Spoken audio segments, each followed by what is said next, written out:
Hello and welcome to the Rewind, where we dive into the making and legacy of various films from cult classics to award-winning masterpieces. Today's movie is Insidious. It's a 2011 supernatural horror film that centers on a married couple whose firstborn son inexplicably enters a comatose state and becomes a vessel for a variety of demonic entities in an astral plane. Directed by James Wan, written by Lee Winnell and starring Patrick Wilson, Rose Byrne, and Barbara Hershey. Insidious is the first installment of a franchise that now has, I believe, like six movies.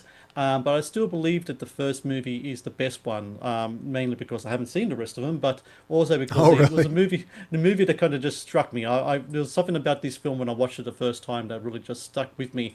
I got to say, out of all the different James Wan movies, I would probably put it maybe in the top 10, not top 5, but top 10. But I found it to be an interesting kind of pivot by James Wan.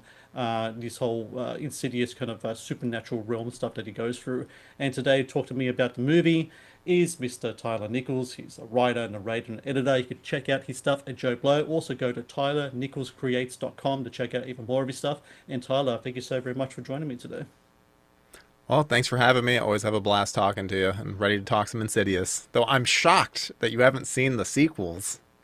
No, I haven't because I watched it. So when I watched the first one, Um, I remember it very distinctly because, being an Aussie, James Wan is kind of like, it's a name here. James Wan, Lee Winnell, what they did with Saw and everything was a big thing for down here in Australia. And it's been a while since he did a film because as we'll go talk about soon, like he had a couple of movies that didn't do well for him after the Saw franchise. And here comes Insidious. And I was really just taken aback by the film because number one, it wasn't gory. Number two was a ghost story. And very much a haunted house movie. But it turned into kind of like near the end of the film, like this madcap kind of like a circus show or something. It was like this really crazy kind of third act in the movie. And I was kind of content with what I saw in that first movie because not long afterwards, Conjuring will come out, and The Conjuring really took my attention more than the Insidious movies did because I really feel like what James Wan did with Insidious, he kind of perfected with Conjuring, and in the elements of Conjuring, the more classic gothic kind of like supernatural stuff that they have in that movie, plus the whole Warrens kind of thing that's in there as well. I thought that was where my kind of focus went more there than the other Insidious movies. And you know what it's like, Tyler. You get a million movies sent to you, you can't catch up on everything. And so Insidious went on the wayside. But that's not to say I didn't enjoy the first movie. I quite did. But not enough to kind of catch up with the sequels. Even though I might attempt coming up this Halloween to try to maybe watch maybe number two or whichever one follows on from the first one, because I know there's prequels in there as well. What about Yeah. yourself? Do you remember the first time that you saw Insidious? What was your first kind of thoughts about what James Wan was doing with this movie? Yeah, I mean, I was a big James Wan fan. I saw Saw. I had seen Saw very early and saw most of those in theaters, like essentially opening weekend. Mm. So was always a big fan. And then I actually really like Dead Silence. I saw Death Sentence when it came out, and I've yeah. So then when this released, I was like, oh, okay, I'm down. Plus, it was intriguing to me because I've always felt that Rose Byrne and Patrick Wilson were so underrated, and so Mm. I'm like, yes, the two of them paired together, this is great, and I liked it. I didn't kind of like you, where it's like, yeah, I liked it, but then The Conjuring came out, and I was like, ooh, this Yeah, is what I really enjoy. So I've yeah. I've seen all the Conjuring movies and multiple times and really enjoy it. But in terms of Insidious, I own the first one, but outside of that, I've probably seen all the other ones just one time. And I say that lightly because I think one of the prequels, it's like I think I saw it, but I don't remember anything outside of one, two, and then there was a fifth one that Patrick Wilson directed that I had to Right. see Okay. for Joe Blow. So Yeah. reviewed it and all that, and that's fine. It's like a legacy sequel. It's better than some of the other ones. It's really interesting to the whole Lee Winnell kind of like transition from like the Saw gory stuff and all that to where he's with Insidious. So I did a ton of research, like I'm prone to do. I found this really cool interview that Lee Winnell and James Wan did with Screen Rant. So James Wan was talked about how after Saw came out, they were like the guys. They were the toast of the town. That had this movie it was made for hardly anything, became this big thing. Pretty much ushered in like the torture porn era for Yeah. Hollywood there. So they decided, okay, we're going to follow up the film. They did Dead Silence. Halfway through that production, James Wan talked about that his producer, Greg Hoffman, passed away, so it turned into like a really bad experience, that movie. And it didn't do as well as people hoped. Then they did Death Sentence. That was the kind of like the vigilante movie with Kevin Bacon, which I haven't seen, but I've been told it's like quite good, so I need to check that one out. Oh, And James Wan actually at the time said that was probably his best work as a director that he did. Again, it didn't do much. So he did three films back to back. So he took like 3 years off, and then he comes back with Insidious. But I got to say, like I'd imagine that whenever a horror movie hits, like especially one that comes out of nowhere, the kind of pressures that a filmmaker might have to go through to try to follow up like a big hit, kind of like a if a band has like a first big album, that second album or third album, or what have you, that's got to be a lot of pressure to put on both Winnell and Wan to try to follow up on what they're doing, because Hollywood is only as thankful to you as what your big hit is. If you're not gonna bring money, these offers are gonna dry up very quickly. So I imagine like these guys were really kind of like maybe scrambling after like 5 years after the first Saw movie, even though the Saw franchise was doing well, but they were more producing at that point. That yeah. would have been a very stressful time for them to try to follow up something as big a success as what Saw was. Yeah, it's impressive that they were able to. I mean, James Wan does kind of have the magic touch in terms of just he's created so many franchises, but then even some of the blockbusters he's done with Furious 7 and like Aquaman, Yeah. where no one ever expected an Aquaman movie to do well, and Mm. and the challenges that he had on Furious 7 with Paul Walker passing away like Right. halfway through production. It's like it's impressive what he has been able to do in his career, and he's someone I'll never count out, though. It's he just, yeah, I mean, you never know what to expect from him. He has very interesting vision, because even like Malignant is so crazy and out there, and Yeah. he's definitely just one of those directors where I'm like, okay, I don't know if I'm always gonna like what he does, but I'm always gonna be intrigued and like rooting for him. And I think that the I understand why, because I remember back when Death Sentence and Dead Silence came out, they had so much hype behind them because of Saw. Saw at that point was still like an annual series, and Mm. Wan's name was still attached to it as like a producer. But so seeing like both Dead Silence and Death Sentence kind of crash and burn, it's like it definitely. If Insidious didn't wasn't a hit, I don't think we would have The Conjuring or Yeah. anything that kind of came after. A studio wouldn't have trusted him with these massive projects that they ended up trusting him with. So, and he owes a. I mean, I can't say he owes a lot to Insidious. Insidious is something that he put forth and was able to make that then kind of redefined his career a bit. So the pivot that they make is really interesting. So a big thing that was inspirational for both Wendell and Wan when they were kids was Poltergeist. I think a lot of kids like that's kind of like one of those like gateway horror movies. It was a PG, it's a PG horror film, kind of. PG by 80 standards, we should say. Yeah. I remember watching it when I was a kid and absolutely being terrified. And a lot of the things in that movie, creepy clowns, all that kind of stuff. It feeds into like what one does. You can see the threads back to that movie. And so not only was he influenced by that movie, but he also talks about The Haunting, The Innocent. Lee Winnell talked about The Changeling, which is a really underrated horror movie from 1981. Haunted house movie, I should say. So those were the films that kind of said to him, that kind of moved them to try to make their own haunted house horror movie. What separates this movie from everything else, though, is the whole astral projection kind of thing that's in the movie, which I did not see coming because I don't really know.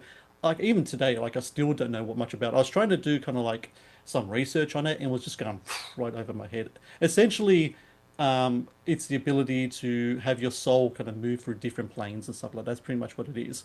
And it's been around for quite a long time in regards to different cultures and philosophies and such. But in movies, I don't ever remember seeing it in a film before Insidious. Post Insidious, a movie like Doctor Strange does it quite a bit because of the whole kind of Eastern philosophies and supernatural stuff. It was in there as well quite a bit.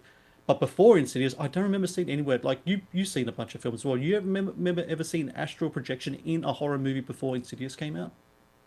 No, not really. I mean, the closest you would get is kind of like Nightmare on Elm Street, those Right. sequels where then the characters are, because it's astral projection is kind of a mixture. It's kind of like lucid dreaming, but Hmm. put up to that next step because it's like most there's many people even in life that can lucid dream. I would say astral projection is something that I don't personally think is real, though No. it's cultural. There's some, I'm sure some cultures do, and so it's that, like, it's kind of lucid dreaming but with a cinematic flair.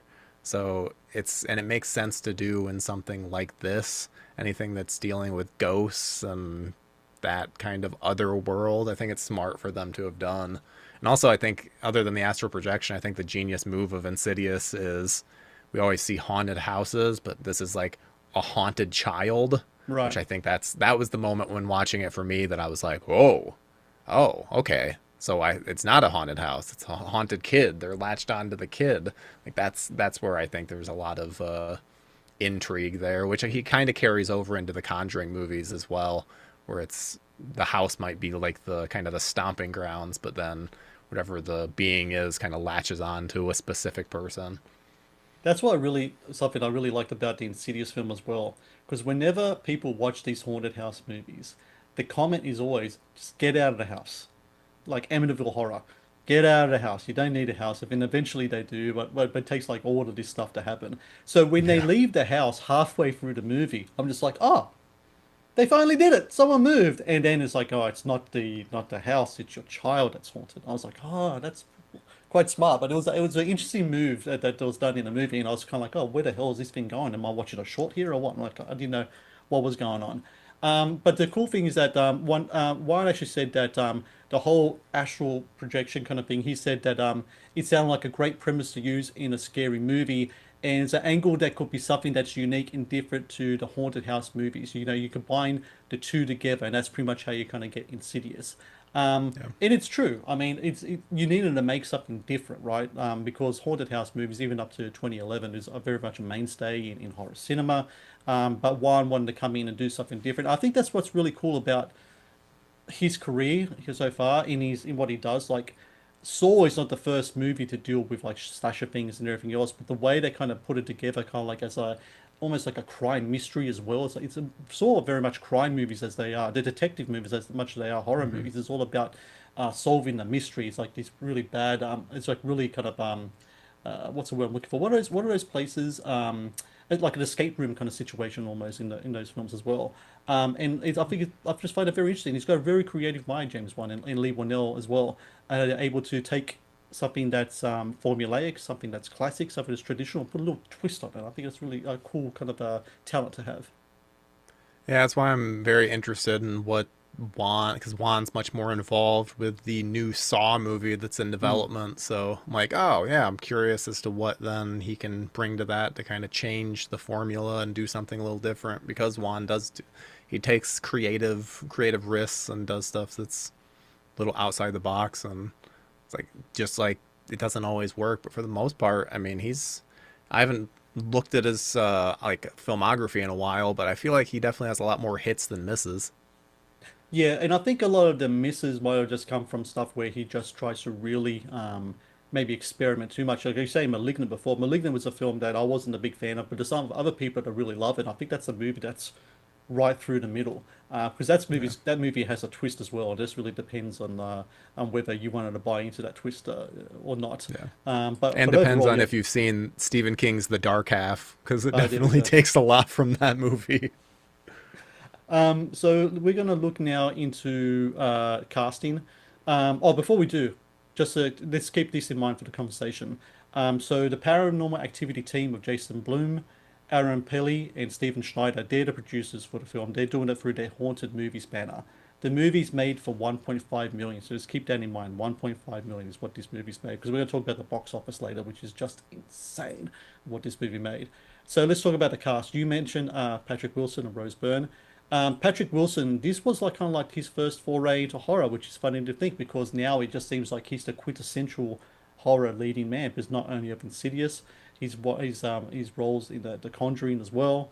At that time, though, I always remembered Patrick Wilson as the dude that was in Angels in America. He seemed like more kind of like he was a Broadway guy. He was a character actor guy. I think Watchmen maybe was one of his biggest movies Yeah, he did Hard since Candy. then. Hard Candy Uh, is the one that I remember him from a lot. that's like 2005, right? Yeah, there's that one as Yeah. well. So he said that if you're breaking into a new genre, which is what he was doing in this movie, you want to do it with someone who was comfortable and successful at that. And between Wan and Winnell and Bloom and Pelly, like all of these guys, it's kind of like the dream team of what a horror movie might be, right? If you're gonna change tact and you're gonna be part of like a horror movie, those are the guys you want making a film with.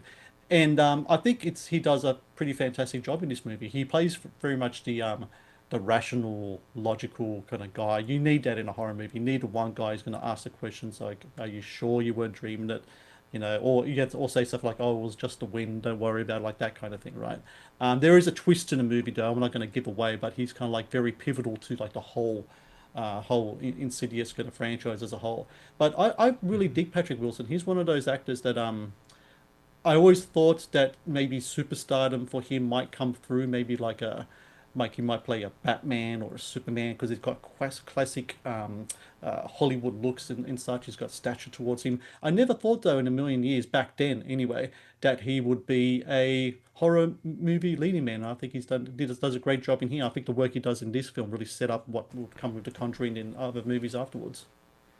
Yeah, I mean, heck, the last Conjuring was a like box office behemoth. I can only imagine how much he made from that series alone. Which, yeah, you mentioning, I didn't realize that this was only a 1.5 million dollar budget because Hmm. that means all these actors were working for scale, Yeah. which it's crazy to think of because I mean, Rose Byrne was literally just nominated for an Academy Award, so I don't think you could probably get this cast for the same amount of money these days. No, not at all.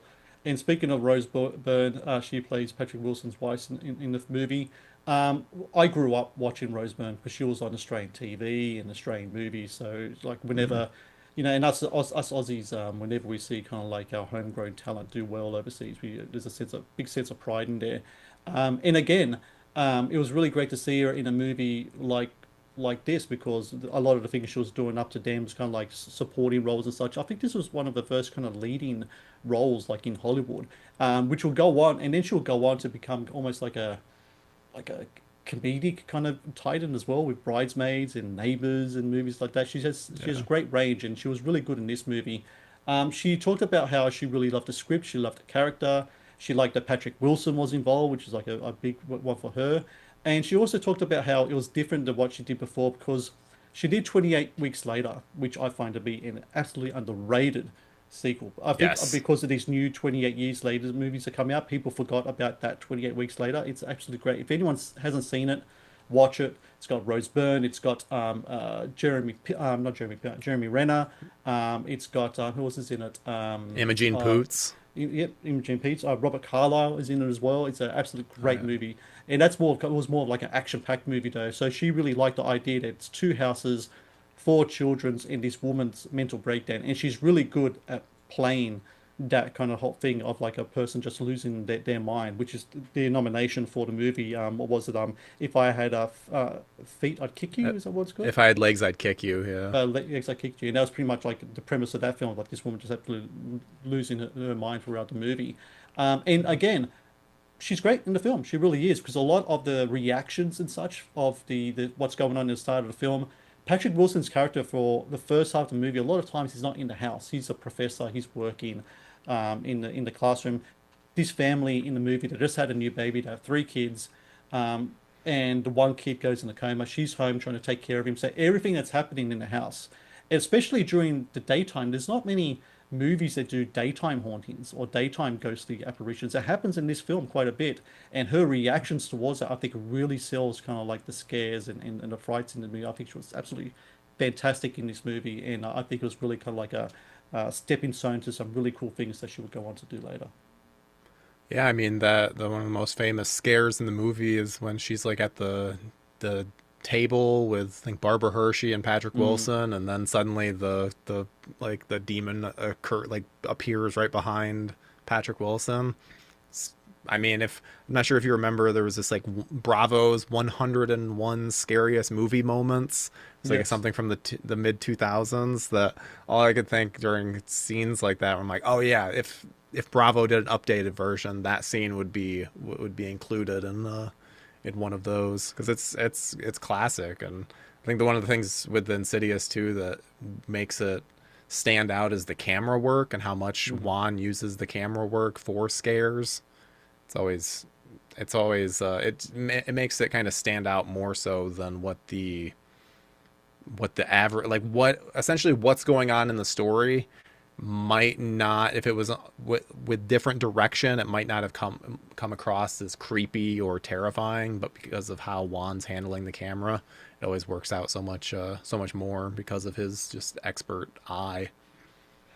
The Matt's Movie Reviews YouTube channel is brought to you by TeePublic.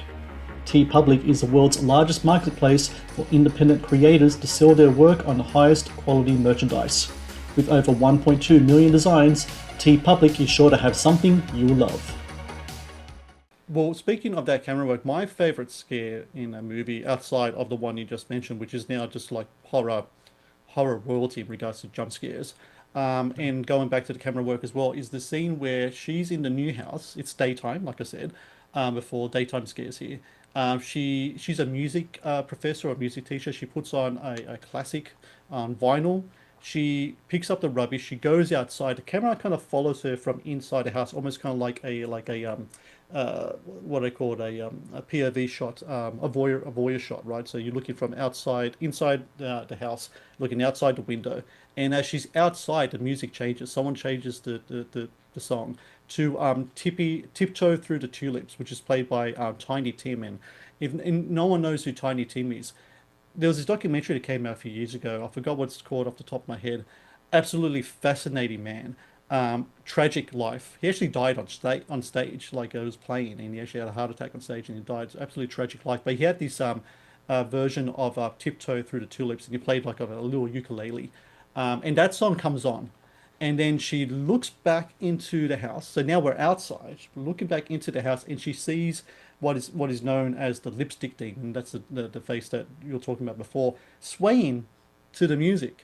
And then that's when like the score kind of hits up to because up to this point the only music is like the vinyl songs, and that's when the music hits and she goes inside and she freaks out and there's something scattering around and there's all sorts of nonsense. I absolutely love that scene as well, and I thought her reactions really kind of sold it as well. Plus that song "Tiptoe Through the Tulips," when played with in a horror movie setting, actually is incredibly creepy. So very good music choice there as well. Um, Yeah. Another person I want to talk about in this movie is a cult icon. I'm going to say that's Lin Shaye. Um, Lin Shaye. If you don't know who Lin Shaye is, guarantee you, you must have seen her in at least 5 films and you don't even know it. She is the sister of Robert Shaye, who was the founder of New Line Cinema. He's a big player in Hollywood and such. But Lin Shaye, very much before I think Insidious was like the first kind of movie she did where she had like a mainstay character throughout a series. Before then, she did lots of kind of character work. She was in everything from Nightmare on Elm Street to Dumb and Dumber. Two of my favorite performances were comedic performances of Lin Shaye. Kingpin, where she plays the landlord, absolutely gross lady. And also, there's something about Mary where she plays the neighbor who's got the absolutely brown leather tan on her. Like you could like Yeah. make a suitcase out of her skin. I tell you what, but she's fantastic in that as well. But here she plays this role of Elise Rayner, which was a kind of like a what would you call her? Not a clairvoyant. What would you how would you describe her character in the film? I wouldn't say like a ghost hunter in a sort of way, kind of like a clairvoyant as well in a sort of way. She could speak to the spirit, she could tap into that astral plane. She kind of like very Yeah. much kind of like we see in a lot of movies as well, like Poltergeist had a similar kind of character in as well, which I think influenced this film. Um, Yeah. but she's fantastic in the movie, I think. For yourself, what's your Lin Shaye experiences like? What are your favorite performances from her? What do you think of what she did here in this film? I love Lin Shaye. I mean she's shown up and she's like one of those character actors that just has been in so many different things. She's in one of the Critters, I think Critters 2. Okay. Like there's a lot. I mean, if New Line Cinema, if you look at which I love New Line Cinema in the 90s in particular, like she just showed up and stuff because of that. Because Hmm. of the fact that her brother was the head of the studio for them, but yeah, I've always liked her. I think it's very cool that she gets to because she announced that Insidious 6 is going to be her like retirement role, at Okay. which she gets more of a prominent part, which is so funny to me that they kill her off in this film. Spoilers, but they then she's in every single one Yeah. of the new movies where it's just like you never know. You never know when especially in horror, never count someone out for No. because you can always there's always some way that you can bring them back. And now Lin Shaye, I mean, I think she's the most associated with the Insidious Yeah. series because I mean Patrick Wilson and Rose Byrne have both come and gone, but Lin Shaye has been that like steady She's person the mainstay. throughout. She's pretty much Yeah, the central figure throughout the whole thing.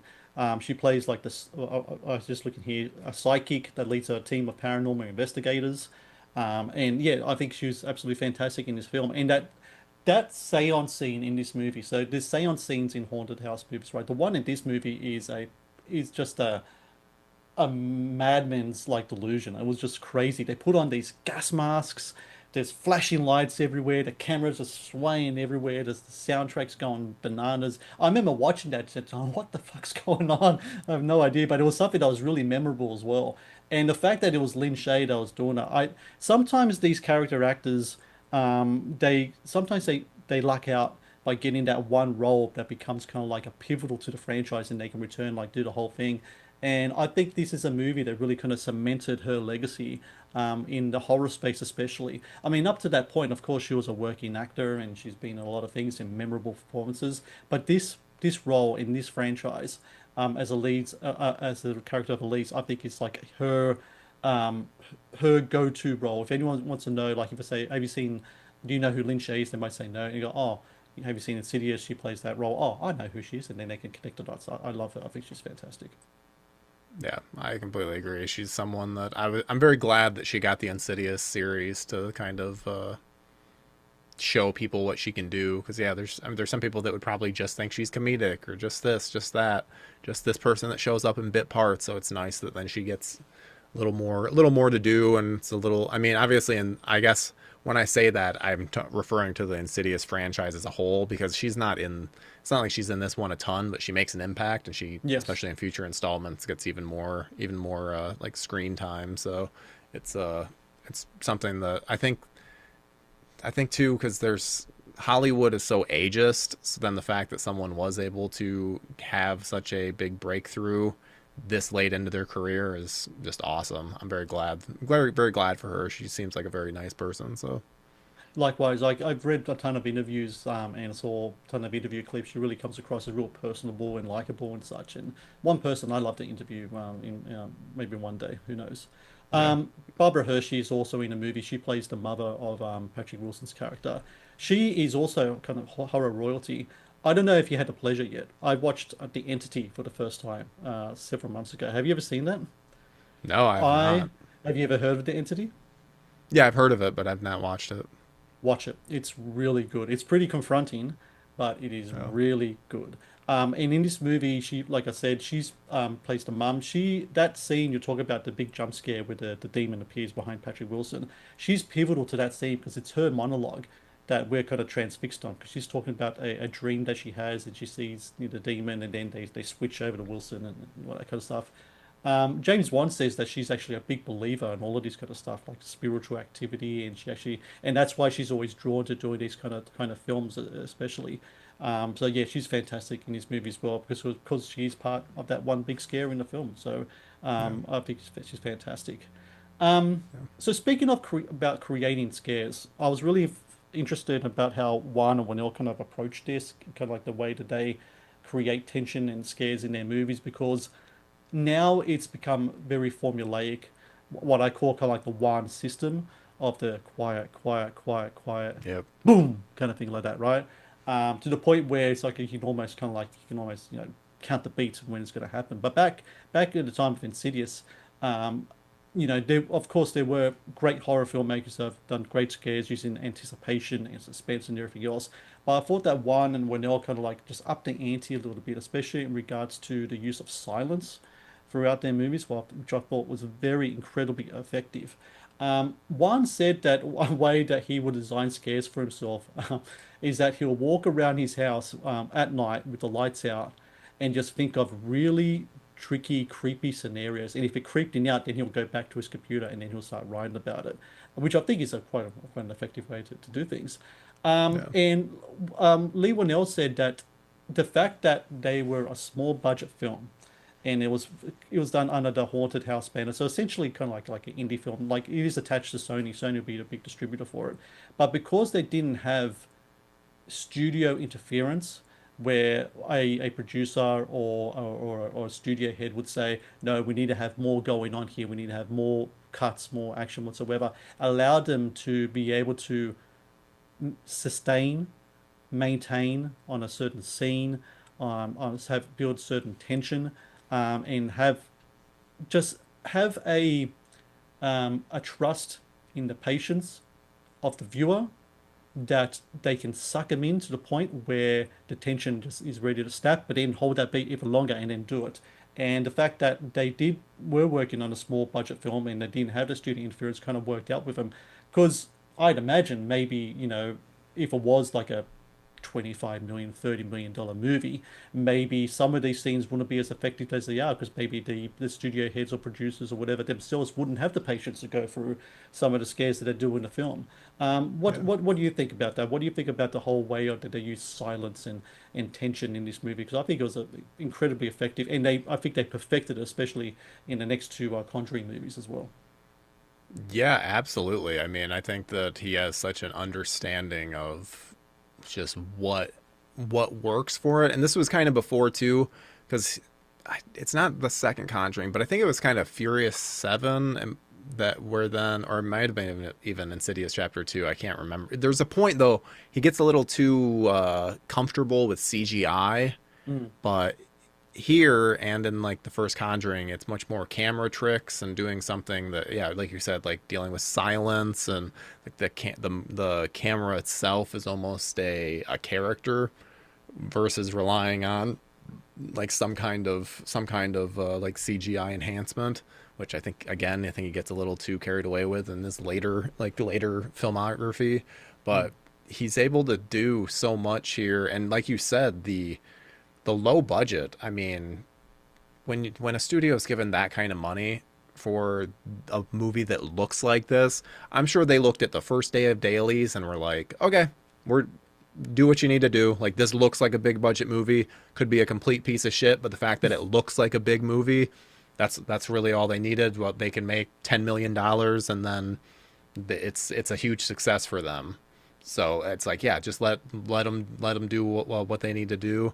And obviously Juan and Winnell had the advantage of having created the Saw franchise, which so everyone that ever works with them is always like, well, this could be a new Saw, like this could Mm. be this new franchise builder. So it's yeah, I think he like kind of hones his craft with The Conjuring, but there's so many elements here that works out so well, and it's just so impressive to see what he was able to accomplish. Because again, like this movie came out the same year as Bridesmaids, Mm. so it's like that had this been made a year later, you're not getting Rose Byrne for a $1.5 million movie.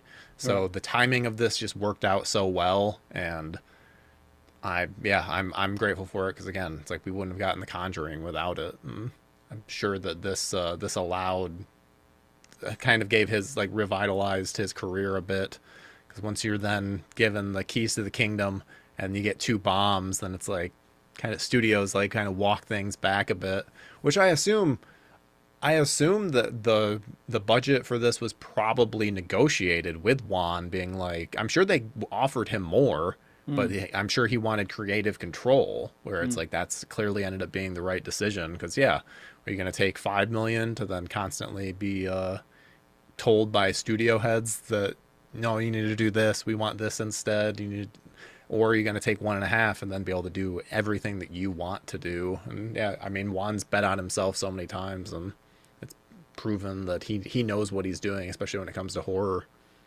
So that bet pays off big time here. So like I said, 1.5 million box office, 100.1 million box office worldwide.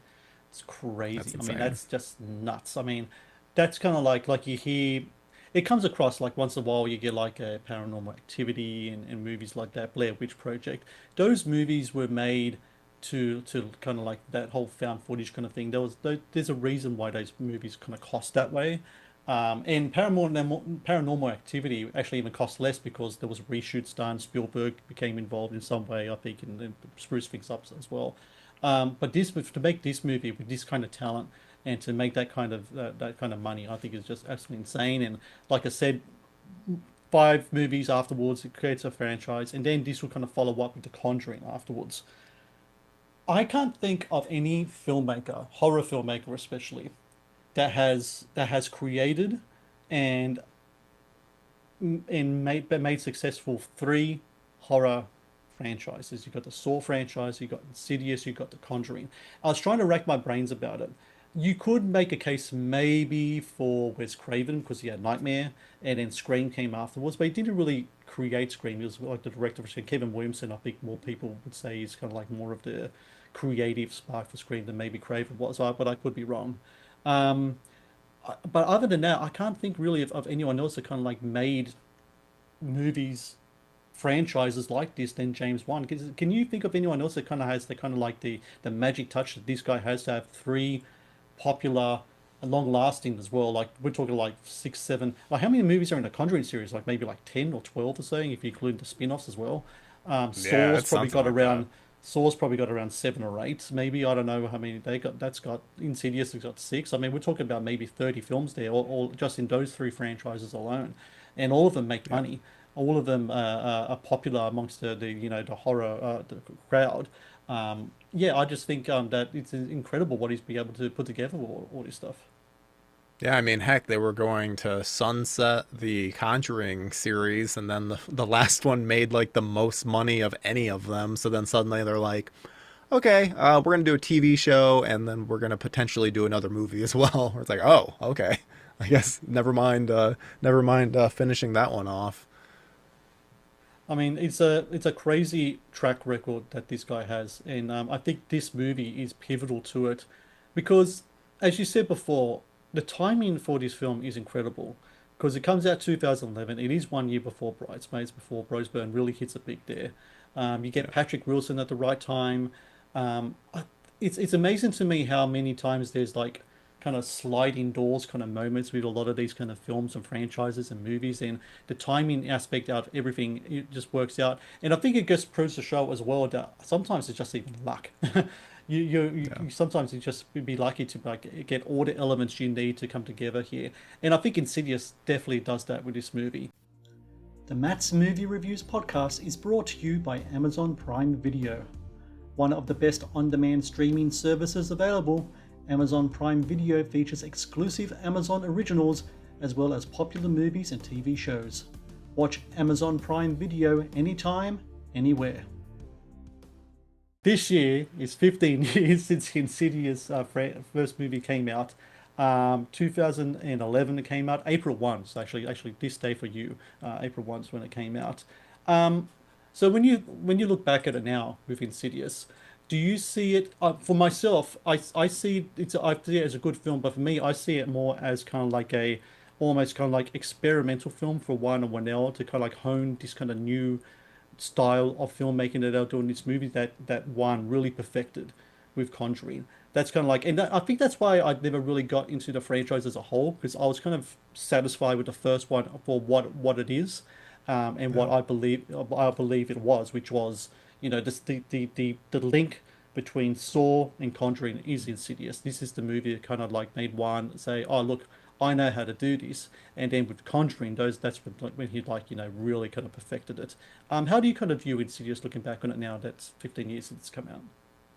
I'm like you said with the kind of the James Wan scare formula. There is that element where I think that this movie has aged a bit in that way, just because you're like, oh yeah, we've then seen all these things that have then come from what he kind of sets up in this film in terms of his like the silences and then like a big jump scare or like a subversion moment that then leads into a jump scare. And there's something that it doesn't hit quite as well as it did in 2010, because I remember this was everyone was like, oh, this is the scariest movie, this is Mm, so like it's haunting and how much it's able to just unnerve you. And I watch it now and I'm like, that movie feels like it's from the early 2010s for mm, sure.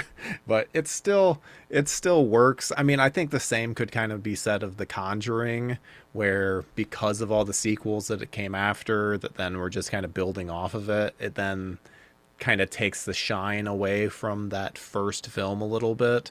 And but it's still, I think it's still solid. Like, we haven't even touched on it, but Ty Simpkins, great mm. performance. I think he's such a good child actor, and it's something, I mean, I think he has more of a chance to shine in other entries in this series, because obviously he's like just in a bed for a lot of this movie. But Sure. when he does get to do something, I think he's very, very good. And yeah, I mean, I because I was thinking about this when I watched this the other day, where I'm like, okay, if no one if I was trying to show this to someone that hadn't seen it before but was still keeping up with horror for the most part, they probably would kind of view it as very been there done that. And but if like, so it is kind of, it's hard in that way. It's not, but I think there's a very distinct and very small class of film that is still able to affect in the same way as when it came out, versus now 15 years later. So there's always going to be that age and that kind of wear and tear on a film. But it held up really well. I liked a lot of the moments. There's things, because I think so many franchises, and I think this is the case for Insidious and Conjuring, where they kind of get marvelized a little bit. Like, they Mm, get that, hey, look at this person. Hey, this person's back. So then this first film, you're not getting that. And though it can feel, especially once you get Lee Winnell and his other buddy, it can yeah, feel a little Angus. like MCU, because you're like, eh, oh, these Yeah. little investigators, which is clearly like a Poltergeist Yep. nod, but just the kind of the dialogue that they're having, they're the levity of the movie. They're breaking up the humor, like they're bringing that humor. Where then there are moments where I'm like, ooh, I kind of wish we didn't have that. We could Mm, just stick along, stay with that tension, keep having that tension ride. But I understand just that was the aesthetic at the time, which is blown up even more so in the years since, where there's comedy in every horror film, to sometimes to its detriment. But I think that there's still enough here that it's like understandable as to why this became the franchise that it would spawn, where you're like, okay, the bones are here, I understand it. Though obviously I won't say spoilers, but I'm shocked you did not at least want to watch the second film after the ending of this movie. This is such yeah. sequel bait.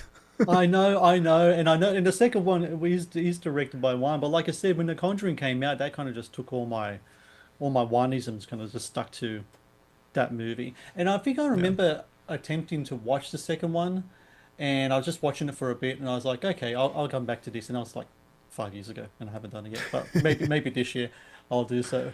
It's interesting what you're talking about, how these kind of like the original like movies, they kind of like set an original tone, how like over the years, when you look back on it, they kind of it feels kind of like maybe dated, or maybe just not as effective as like new films. It kind of reminds me sometimes of like I'm a big, I don't know if you are, I'm a big like metal like rock guy. And sometimes, like, if you talk to like younger generation, and they talk about, oh, I'm listening to this band and that band. I go, oh yeah, you should check out this band. They're awesome. They listen to it and they're like, yeah, it was okay. And you're like, no, this was fantastic. Like, but you got to think it's different tuning, it's different production value, it's different this and that. Um, but the thing, like I said, the thing that I love really about Insidious more than anything else, I think, is that it just really Wan and Winnell kind of like just kind of like finding this new space. It's kind of like almost kind of. I'm not going to say it is, but it's kind of like almost an experimental film in a sort of way because they got a low budget, they got this idea, and are just messing around with conventions and trying to make something out of it. The problem is that the movie became so popular. What they made at the beginning, which might have seemed fresh and new and scary, was really diluted over the years because of everything else that came afterwards, where it just becomes kind of like embedded into even pop culture, where like horror movies just as a whole, like any haunted house movie that you watch now, especially like a major studio one, pretty much has picks up a lot of the beats and stuff that Wan and Winnell created with this movie, and you see it everywhere else as well. Kind of like I imagine like maybe in like 10 years from now we'll be looking back at some of the folk horror stuff as well. Maybe it's happening now, like the original folk horror stuff, like the re-emergence of stuff like Heredity or The Witch, maybe like by the time it hits like 2030 or whatever, will look like old hat maybe by then as well. I don't know, but I think overall that this is a movie. This is a success story. It's these two guys who had the kingdom, lost the keys, and then got it back again, and then never looked back. Really, I think they both done really great stuff. Like Manel's become a great director in his own right since then as Yeah. well. So I think it's a really interesting film to talk about. And I still think that that scare scene though with the lipstick demon behind Patrick Wilson, still fantastic scare in the movie. Tyler Nichols, thank you so very much for joining me today. Remember everyone out there, TylerNicholsCreates.com. Check out his work there. You can check out his stuff at Joe Blow as well. I'm going to have all the links in the show notes as well as all the sources from where I got all the you know interview quotes and everything else about the movie. And Tyler, thank you so much for joining me again. This is number 3. We got to make it number 4 again soon, man, and hopefully we can do that soon. Yeah, absolutely. Thanks for having me on. This is always a blast, and loved getting to talk some Insidious. I learned some new stuff. I totally didn't realize it was only a $1.5 million budget, so kind of reframed how I even viewed this movie. Because yeah, that's not something, especially because the Blumhouse model, that's what it really used to be, and so it's changed over the years. So it's like, oh yeah, forgot that's how it was back in the day. They would just give creative minds very small budgets, and then if it went big, it went big.